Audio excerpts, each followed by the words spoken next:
Hello students, welcome to my YouTube channel. चलिए आज हम आपको वन पथ पर पढ़ा देते हैं। जैसा कि आप जानते हैं धनुष भंग हमने पढ़ा दिया है, ठीक है।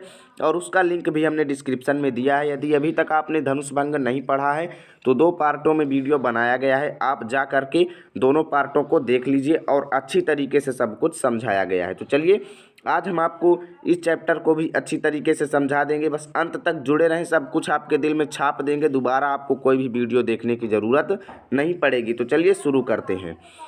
तो यहाँ पर देखिए, पुरते निकसी रघुवीर वधु धरि धीर दये मग में डगद्वय झलकी भरी भाल कनी जल की पुट सूख गए मधुराकर वय फिर बूझत हैं चलनो अब केतिक पर्ण कुटी करिहौ की तो है तियकी लखी आतुरता पिय की अखियाँ अति चारु चली जल चय। ठीक है, तो अच्छी तरीके से देखिएगा एक एक शब्द का अर्थ। पुर मतलब श्रृंगवेगपुर एक गांव है, ठीक है। श्रृंगवेगपुर ते मतलब से, श्रृंगवेगपुर से निकस मतलब निकल करके, रघुवीर वधु मतलब भगवान श्री राम की पत्नी अर्थात सीता जी, धरि मतलब धारण करके, ठीक है। धरि मतलब धारण करके, धीर मतलब धैर्य, दय मतलब रखे थे, दय मतलब रखे थे, मग में मतलब रास्ते में, डग मतलब कदम, द्वय मतलब दो, ठीक है। यानी कि सीता जी श्रृंगवेगपुर से, जैसे राम लक्ष्मण सीता 3 लोग वनवास जा रहे थे, ठीक है। तब क्या हुआ कि श्रृंगवेगपुर से निकल करके सीता जी खाली 2 कदम ही रास्ते में रखी थी, ठीक है। क्योंकि देखिए वो महलों में रहने वाली थी, जब वो वन के रास्ते में चल रही थी तब उनकी क्या स्थिति हुई उसका यहाँ पर सब कुछ वर्णन किया गया है। तो देखिए कि श्रृंगवेगपुर से निकल करके सीता जी धैर्य धारण करके रास्ते में केवल 2 कदम ही रखी थी कि आगे क्या हुआ उसका आप यहाँ पर देखिए। आगे क्या हुआ कि झलकी भरी भाल कनी जल की पुट सूख गए मधुरा करवे। झलकी, झलकी मतलब झलकने लगी, झलकी मतलब झलकने लगी, भरी भाल मतलब पूरी तरह से, ठीक है। झलकी मतलब झलकने लगी, भरी भाल कनी जल की, भाल भाल मतलब उनके मस्तक में, ठीक है, पूरे मस्तक में, भरी भाल मतलब पूरे मस्तक में, कनी कनी मतलब बूंदे, कनी मतलब बूंदे, जल की मतलब जल की। यानी कि जैसे ही वो 2 कदम रखी, यानी थोड़ी दूरी, 2 कदम रखने का मतलब कि केवल 2 कदम ही नहीं रखी बल्कि थोड़ी दूरी तय की, ठीक है। इस तरह आपको लिखना है कि थोड़ी ही दूरी उन्होंने तय किया था कि उनके मस्तक पर, पूरे मस्तक पर जल की बूंदें अर्थात पसीनों की बूंदें, पसीने की बूंद जो थी वो दिखाई देने लगी, ठीक है। पुट सूख गए मधुराकर वय। पुट, पुट का मतलब है दोस्तों होंठ, ठीक है। पुट मतलब होंठ, यानी कि रघुवीर वधु सीता जी की होंठ जो थे वो क्या हो गए, सूख मतलब सूख गए, सूख गए, ठीक है। मधुराकर वय यानी जो एक बहुत ही कोमल जो मधुर थे, मधुराकर वय मतलब मधुर, ठीक है। मधुर होंठ जो थे वो सूख गए, ठीक है। सीता जी के मधुर होंठ जो थे वो सूख गए। तो पहले मैं आपको इसका संदर्भ भी बता देता हूँ। तो संदर्भ में कैसे लिखना है कि प्रस्तुत पद्यांश हमारी पाठ्यपुस्तक हिंदी काव्य में संकलित वन पथ पर नामक शीर्षक से लिया गया है, जिसके रचयिता गोस्वामी तुलसीदास जी हैं, ठीक है। ये हो गया संदर्भ। प्रसंग में कैसे लिखना है कि प्रस्तुत पद्यांश में वन के रास्ते में सीता जी की स्थिति का वर्णन यहाँ पर किया गया है, ठीक है। बस व्याख्या में वही लिख देना है कि श्रृंगवेगपुर से थोड़ी ही दूर आगे बढ़ी थी कि सीता जी ने केवल दो कदम ही मार्ग में रखी थी कि उनके मस्तक पर पसीने की बूंदें झलकने लगी और उनके जो मधुर होंठ थे वो सूख गए। अब आगे कैसे लिखना है, फिर बूझती हैं फिर पूछती हैं, फिर बूझती हैं मतलब फिर पूछती हैं, किससे, भगवान श्री राम से, अपने स्वामी से। फिर बूझती हैं मतलब पूछती हैं कि चलनो अब केतिक, चलनो मतलब चलना है, चलनो मतलब चलना है, अब मतलब अभी, केतिक मतलब कितनी दूरी, यानी कि अभी हमें कितनी दूरी चलना है। पर्णकुटी करिहौ की तो है, पर्णकुटी मतलब पत्ते की कुटिया, पर्णकुटी मतलब पत्ते की कुटिया, करिहौ मतलब बनाओगे, कि तो है मतलब कहाँ पर, ठीक है। कि पत्तों की कुटिया आप कहाँ पर बनाओगे और अभी हमें कितनी दूरी तय करनी है, वो भगवान श्री राम से पूछने लगी, ठीक है। फिर बूझती हैं, फिर पूछती हैं कि अभी हमें चलना है कितना दूर और हम पत्तों की कुटिया कहाँ पर बनाएंगे, ठीक है। और आगे देखिए भगवान श्री राम कैसे हैं, उनका स्वभाव देखिए। तियकी लखी आतुरता पियकी अखियाँ अति चारु चली जल च्वय, ठीक है। तिय की मतलब पत्नी की, तिय की मतलब पत्नी की, ल की मतलब देख करके आतुरता, पत्नी की आतुरता मतलब व्याकुलता को देख करके, पिय मतलब भगवान श्री राम की, यानी पिय की मतलब भगवान श्री राम की अखियाँ मतलब जो आँखें थी वो अति चारु चली जल चुए। अति चारु मतलब चारों आँख, सॉरी अति चारु, अति चारु मतलब अत्यंत, चारु चली जल चुए मतलब जलचौय, यानी कि जल उनके आँखों से जो है वो निकलने लगे। ठीक है, किनके? भगवान श्री राम की आँखों से जल जो है वो लगातार निकलने लगे जैसे ही वो सीता जी की इस प्रकार की व्याकुलता को देखते हैं। अब भाई सीता जी भले बहाना बना करके कह रही हैं, लेकिन वो समझ तो रहे हैं कि उनके कहने का मतलब क्या है, कि सीता जी थक गई हैं, तभी तो इस प्रकार की बातें कर रहे हैं कि भी हमें कितना दूरी चलना है, परतों की कुटिया कहाँ पर बनाएंगे। वो अंतर्यामी है, वो सब कुछ समझ जाते हैं कि सीता जी थकी हुई हैं। उनकी व्याकुलता को देख करके उनकी आंखें जो थी वो आंसू बहाने लगे, यानी कि उनके आंखों में क्या हुआ कि दया रूपी जो आंसू थे वो भर आए। ठीक है, अब देखिए दूसरा, कि दूसरा कैसा है।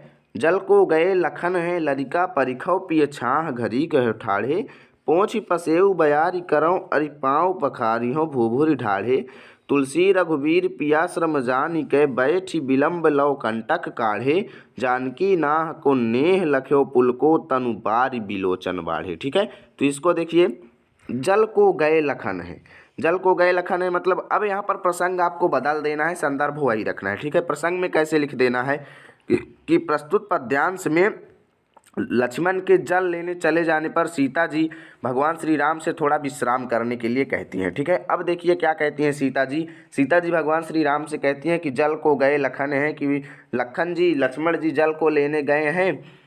ठीक है, जल को लेने लक्ष्मण जी गए हैं, परिखौ पिय छाह घरी के ठाड़े, परिखौ मतलब परख लो, परिखौ मतलब परख लो, परख लो मतलब उनको थोड़ा देर वेट कर लो, इंतजार कर लो उनका। परिखौ पिय हे प्रिय, हे स्वामी थोड़ा देर उनका इंतजार कर लेते हैं छाह में।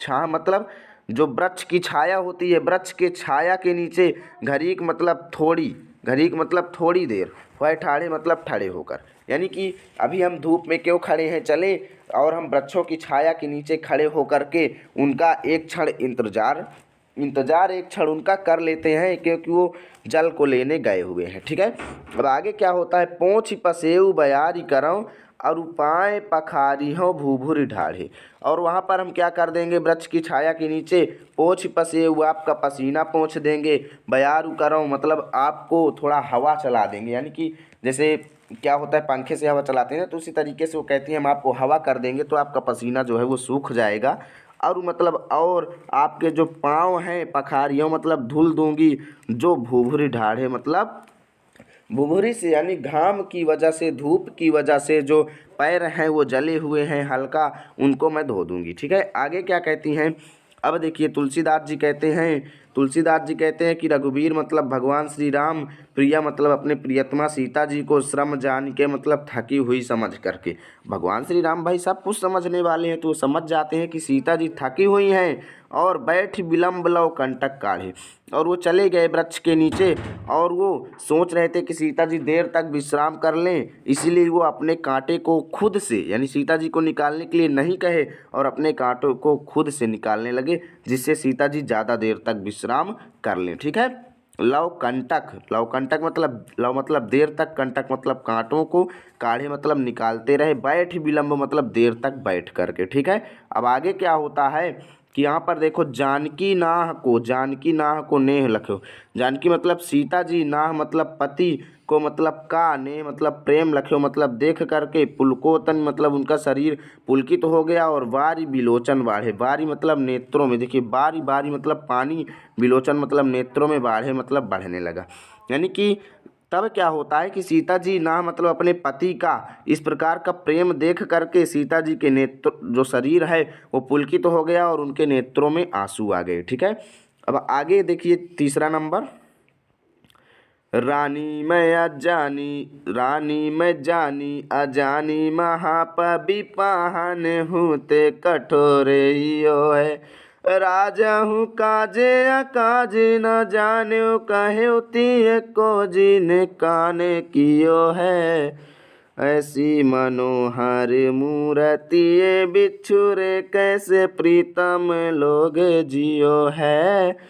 आखिन में सखी राखी बेजोग इन्हें किमि कैवन वास दियो है। अब देखिए सिंपली बहुत ही इजी अर्थ इसका निकलेगा। अब देखिए यहाँ पर प्रसंग आपको फिर से लिख देना है कि प्रस्तुत पद्यांश में, ठीक है, प्रस्तुत पद्यांश में यहाँ पर ग्राम की जो वधुएं थी यानी ग्राम की जो महिलाएं थी उनका आपस में जो वार्तालाप हो रहा था उसका वर्णन तुलसीदास जी ने किया है। ठीक है, तुलसीदास जी कहते हैं कि रानी में जानी अजानी महा, कि वो जो जब भगवान श्री राम लक्ष्मण और सीता जी जा रहे थे तो वहाँ पर जो गांव की महिलाएं थी वो देखती हैं तो क्या आपस में बातें करती हैं। देखिए क्या कहती हैं कि रानी में जानी अजानी महा। अरे कि मान ले कि भाई मान ले कि रानी जो है कि रानी में मतलब रानी को मैं, जानी मतलब जानती हूँ समझती हूँ, अजानी मतलब अज्ञानी, महा मतलब मैं मानती हूँ कि रानी महाअज्ञानी है। भाई वो एक महिला दूसरी महिला से क्या कहती है कि भाई रानी में मतलब मैं रानी को जानी मतलब समझती हूँ, अजानी मतलब अज्ञानी, महा मतलब महा यानी बहुत बड़ी मूर्ख मैं मानती हूँ कि भाई रानी जो है वो बहुत बड़ी मूर्ख है। मान लीजिए कि रानी जो है वो बहुत बड़ी मूर्ख है, परंतु पविपाहन हूँ तो कठोर ही है। और देखिए परंतु नहीं लगाना है, ठीक है। मैं मानती हूँ कि रानी बहुत बड़ी मूर्ख है जिसका क्या है, पवि मतलब वज्रपाहन मतलब पत्थर हूँ मतलब जैसा, हूँते मतलब पत्थर जैसा, ठीक है। मानते ही हूँ मतलब हम मानते हैं कि रानी अज्ञानी है और उसका वज्र और पत्थर से भी कठोर उसका हृदय है, हम मानते हैं ये बात को। अब आगे क्या है, लेकिन उस राजा को तो समझो कि राजा हूँ काज अकाज न जान्यो, राजा हूँ काज अकाज न जान्यो, राजा हूँ मतलब राजा का काज अकाज न जान्यो। वो राजा जो है वो कौन सा काज अकाज यानी कौन काम अच्छा है कौन काम अच्छा नहीं है वो ये समझ नहीं पाया। अकाज न जानो कि भाई कौन काम अच्छा है कौन काम अच्छा नहीं है, कौन सा काम उपयुक्त है कौन अनुपयुक्त है, वो नहीं समझ पाया। इतना वो जानकार नहीं है। राजा किस लिए बन गया भाई कि उसको इतना भी नॉलेज नहीं है कि कौन काम अच्छा है कौन काम खराब है।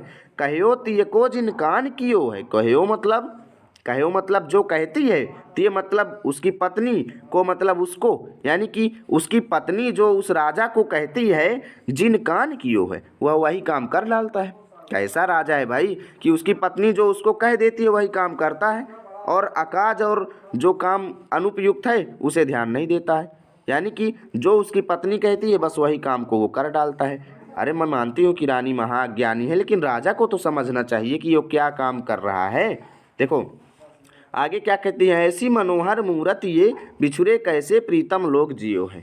भाई लाइक करिए वीडियो को अभी के अभी। अब देखिए आगे क्या कहती है कि ऐसी मनोहर मूरत ये बिछुरे कैसे प्रीतम लोग जियो है। कि भाई देखो एक सखी दूसरी सखी से क्या कहती है कि ऐसी मनोहर यानी इतनी शोभायमान मूर्त मतलब दिखने में ये लगते हैं, ये तीनों लोग दिखने में इतने शोभायमान लगते हैं। बिछुरे मतलब बिछड़ करके कैसे मतलब किस प्रकार प्रीतम मतलब इसके प्रियतम लोग इनको चाहने वाले लोग जियो हैं मतलब जी रहे हैं, यानी कि इनको चाहने वाले लोग इनसे बिछड़ करके किस प्रकार जी रहे होंगे, ये दिखने में इतने अच्छे लगते हैं। आखिन में सखी राखी बेजोग इन्हें किमिकै वनवास दियो हैं। यानी कि एक सखी दूसरी सखी से कहती है कि हे सखी ये तो आँखों में बसाने योग्य हैं, आँखों में बसाने योग्य, राखी बेजोग मतलब रखने योग्य हैं, ये तो आँखों में रखने योग्य हैं, इन्हें किमिकै वनवास दियो है, इन्हें किस लिए वनवास दिया गया है। तो भाई लाइक कीजिए और चलिए देखते हैं चौथा। शीस जटाउर बाहु विशाल बिलोचन लाल तिरछी सी भौहें, तूने सरासन बान धरे तुलसी बन मार्ग में सुठी सोहे, सादार बारही बार सुभाए चितय तुम त्यो हमरो मन मोहे, पूछती ग्राम वधु सिए सो कहो सावर से सखी रावर को है, पूछती ग्राम वधु सिए सो कहो सावर से सखी रावर को है।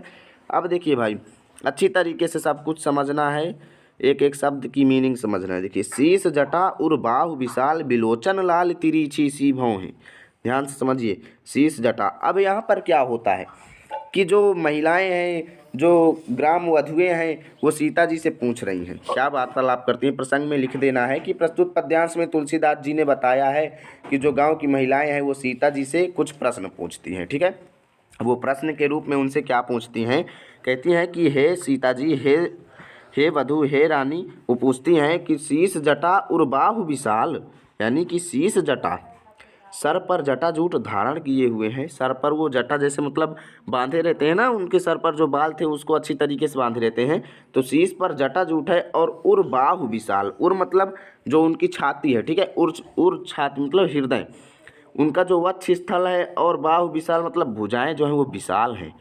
सिर पर जटाजूट धारण किए हुए हैं और उनके वक्ष स्थल और भुजाएं विशाल है। बिलोचन लाल, उनके नेत्र हल्का लाल से हैं और तिरछी सी भौहें, उनकी जो भौहें हैं जो वो तिरछी सी हैं। ठीक है, यानी कि यहाँ पर भगवान श्री राम के सौंदर्य के बारे में वो सीता जी से कहती हैं कि हे सखी, जो आपके साथ में जा रहे हैं, जिनके सिर पर जो जटाजूट धारण किए हुए हैं और उनका वक्ष स्थल और भुजाएं विशाल हैं, उनके नेत्र लाल हैं और उनकी जो भौहें हैं वो तिरछी सी हैं, तून सरासन बाण धरे। ठीक है, तून सरासन बाण धरे, तून मतलब तर्कस में, ठीक है, तून मतलब तर्कस में, सरासन मतलब देखिए सरासन मतलब धनुष। ठीक है, तून मतलब तर्कस में, सरासन मतलब धनुष, बाण मतलब बाण को, धरे मतलब रखे हुए, तुलसी वन मार्ग में सुठी सौहें। तुलसीदास जी कहते हैं कि वन मार्ग में सुशोभित तो हो रहे हैं, यानी कि गोपियाँ कहती हैं कि जो सिर पर जटाजूट धारण किए हुए, वक्ष स्थल और भुजाएं विशाल है, नेत्र लाल हैं और तिरछी सी भौहें हैं, वो तर्कस और बाण को धारण किए हुए वो वन मार्ग में सुशोभित तो हो रहे हैं, इस रास्ते में सुशोभित तो हो रहे हैं। सादर 12 बार सुभाए, चितय तुम त्यों हमरो मन में मोह, यानी सादर मतलब स्वाभाविक रूप से, 12 बार मतलब बार बार, सुभाए मतलब देख करके, ठीक देखिए सादर 12 बार मतलब स्वाभाविक रूप से बार बार, सुभाए मतलब तुम्हारी ओर, चितय मतलब जब वो देखते हैं ना, तो सखी कहती है कि जब वो तुम्हारी ओर बार बार स्वाभाविक रूप से देखते हैं ना, तो चिताए तुम, देखिए चिताए तुम मतलब तुम्हारी ओर देखते हैं। ठीक है, स्वाभाविक रूप से, सुभाए मतलब स्वाभाविक रूप से, चिताए तुम मतलब तुम्हारी ओर जब वो देखते हैं ना, तब क्या होता है कि त्यों हमरो मन मोह है, तब उसी समय वो हमरो मन मतलब हमारा मन जो है वो मोह लेते हैं। जब वो तुम्हारी ओर स्वाभाविक रूप से बार बार देखते हैं ना, तभी वो हमारा मन मोह लेते हैं। इसीलिए वो पूछती हैं कि हे सखी, पूछती ग्राम वधु, वो ग्राम वधुएं पूछती हैं सीता जी से कि हे सखी, सो मतलब सीता जी से। ठीक है, पूछती ग्राम वधु मतलब ग्रामीण महिलाएं सीता जी से पूछती हैं, कहो सांवरे से सखी रावरे को है। सांवरे से मतलब जो सांवले से तुम्हारे साथ जा रहे हैं, हे सखी वो कौन है। रावरे मतलब तुम्हारे, को मतलब कौन है। ठीक है, कि हे सखी जो सांवले से तुम्हारे साथ जा रहे हैं वो कौन है आपके, यानी कि वो रिश्ते में आपके क्या लगते हैं, यानी कि बहुत ही अच्छी तरीके से वो पूछ रही है। ठीक है, उदाहरण के रूप में। अब देखिए शायद ये लास्ट ही है। ठीक है, और अभी तक वीडियो को लाइक नहीं किया तो भाई लाइक कर दीजिए, बहुत मेहनत लगती है वीडियो बनाने में। ठीक है, और कमेंट में आप बताइए यदि आपको कोई और भी नेक्स्ट टॉपिक पर वीडियो चाहिए तो। ठीक है, यहाँ पर देखिए अब, सुनी सुंदर बहन सुधारा से साने सयानी है, जाने की जानी भली, तिरछे करी नयने द्वे सैन, तीन है समुझाई कछु मुस्काई चली, तुलसी ते ही अवसर सो है सब, अवे लोकति लोचन लाहु अली, अनुराग तड़ाग में भानु उदय बिगसी मनो मंजुल कंज कली, अनुराग तड़ाग में भानु उदय बिगसी मनो मंजुल कंज कली। कवितावली अयोध्या कांड। ठीक है दोस्तों, अब देखिए, सुनी सुंदर बैन सुधारस साने सयानी है, जानकी जान भली। सुनी मतलब सुन करके, सुंदर बैन मतलब सुंदर मधुर, सुनी मतलब सुन करके, सुंदर मतलब मधुर, बैन मतलब बाणी को, सुधारस साने मतलब जो कि अमृत से सने हुए हैं, यानी कि अमृत से सने हुए। देखिए वो महिला ने क्या पूछा था कि सांवले से जो है वो आपके क्या लगते हैं, तो वो जो वाणी थी वो सीता जी को बहुत पसंद आई, मधुर वाणी, और वो अमृत सी सनी हुई उनको प्रतीत हुई, यानी कि अमृत सी सनी हुई इस मधुर वाणी को सुन करके सीता जी सयानी है मतलब समझदार हैं, जानकी जानी भली मतलब अच्छी तरीके से समझ गई, भली मतलब भली प्रकार से, जानी मतलब समझ गई जानकी जी। ठीक है, सीता जी समझदार हैं और वो अच्छी तरीके से समझ गई कि वो क्या हमसे पूछ रही हैं। यानी कि वो हमसे क्या पूछ रही हैं वो समझ गई अच्छी तरीके से। और फिर देखिए वो कैसा बताती हैं, यानी कि उनके बताने का तरीका बहुत ही यूनिक है। देखिए, तिरछे करी नयन दोसैन तिन्हे, तिरछे करी मतलब तिरछा करके, नयन मतलब नेत्र, द्वय मतलब दोनों। तब सीता जी ने क्या किया कि दोनों नेत्रों को तिरछा करके, तिन्हे मतलब उन सब को, समझाई मतलब समझा करके, कछु मतलब कुछ, मुस्काई चली मतलब मुस्का करके चल दी। अब सीता जी ने क्या किया कि अपने नेत्रों को तिरछा किया, दोनों नेत्रों को, और उन लोगों को कुछ समझा करके और मुस्का करके चल दी। ठीक है, यानी कि उनको वो इशारे में सांकेतिक रूप से समझा दिया, उन्होंने, सीता जी ने समझा दिया कि वो हमारे रिश्ते में पति लगते हैं। ठीक है, उन्होंने तिरछा करके अपने नेत्रों को और उन्हें कुछ समझा करके और मुस्का करके चल दी, यानी कि मुँह से उन्होंने नहीं बताया और वो अपने नेत्रों को तिरछा करके उन्हें समझा दी कि वो उनके रिश्ते में पति लगते हैं। तुलसी तेहि अवसर सोहै सभय अवलोकत लोचन लाहु अली। तुलसीदास जी कहते हैं कि तेहि अवसर मतलब उस क्षण, सोहै सभय मतलब सुशोभित हो रहे हैं सभी, अवलोकत मतलब देख करके, लोचन लाहु अली, यानी कि देखिए अवलोकत मतलब देखती हैं। तभी वो ग्राम वधुएं जब उनका इस प्रकार का रिश्ता सुनती हैं तब वो क्या करती हैं, देखती हैं। अवलोकत मतलब देखती हैं भगवान श्री राम की ओर, और लोचन लाहु अली, अली मतलब दोनों, लोचन मतलब नेत्रों को, लाहु मतलब लाभ प्राप्त कर रही हैं। ठीक है, भगवान श्री राम की ओर देख करके अपने दोनों नेत्रों को वो लाभ प्राप्त करती हैं, जितने भी ग्राम वधुएं हैं। ठीक है, अब आगे देखिए। तुलसीदास जी क्या कहते हैं कि अनुराग तड़ाग में भानु उदय बिगसी मन मंजुल कंज कली।